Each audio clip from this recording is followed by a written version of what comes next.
হয়, জাতিটোৰ এনেকুৱা এটা সন্ধিক্ষণৰ অৱস্থাটো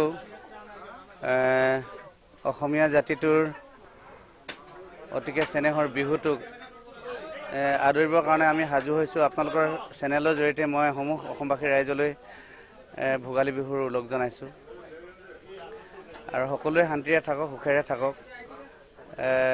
জাতিটোলৈ যাতে আকৌ পুনৰবাৰ ভাল খবৰ আহি যায় তাৰে আশা কৰি আছোঁ আমি।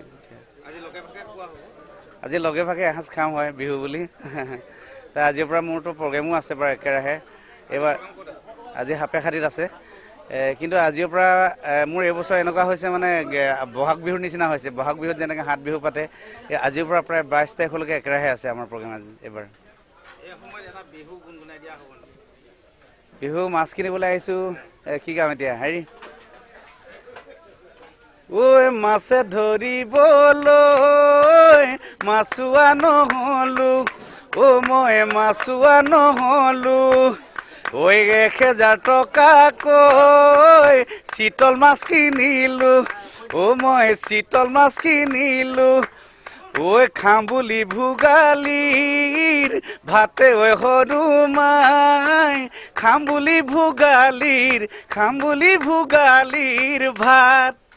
এইবাৰ আচলতে এই ৰহেদৈ গানটো অসমৰ ৰাইজে আদৰি লৈছে, খুব ভাল লাগিছে আচলতে।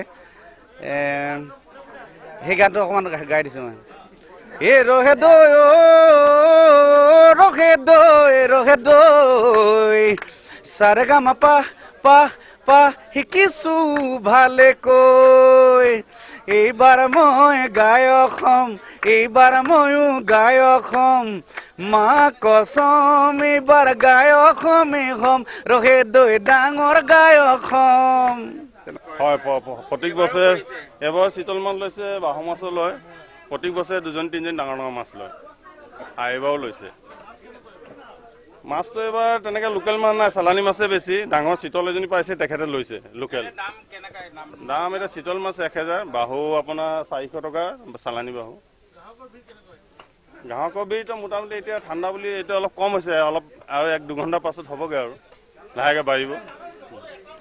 এতিয়া বৰ্তমান ইমান এটা ভিৰ হোৱা নাই, 2 ঘণ্টাৰ পিছত ধৰক আৰু তেতিয়া ৰাইজে আৰু ঠাণ্ডাৰ পৰা ওলাই আহি ভোগালী কেনে কিনিব আৰু মাছৰ দাম এতিয়া বৰ্তমান ধৰক চালানী বাহু আছে, কাণপুৰতো আছে 400 টকা, অন্ধ্ৰটো আছে 240 পৰা 300 ভিতৰত, আৰু ৰৌ মাছ 160 পৰা আপোনাৰ 200 ভিতৰত আছে। চিতল 1000 টকা ডাঙৰ চিতল, আৰু এনেকৈ ধৰক লোকেল গাছ কাপ আছে, সেইবিলাক 200 টকা। আৰু তাতে মই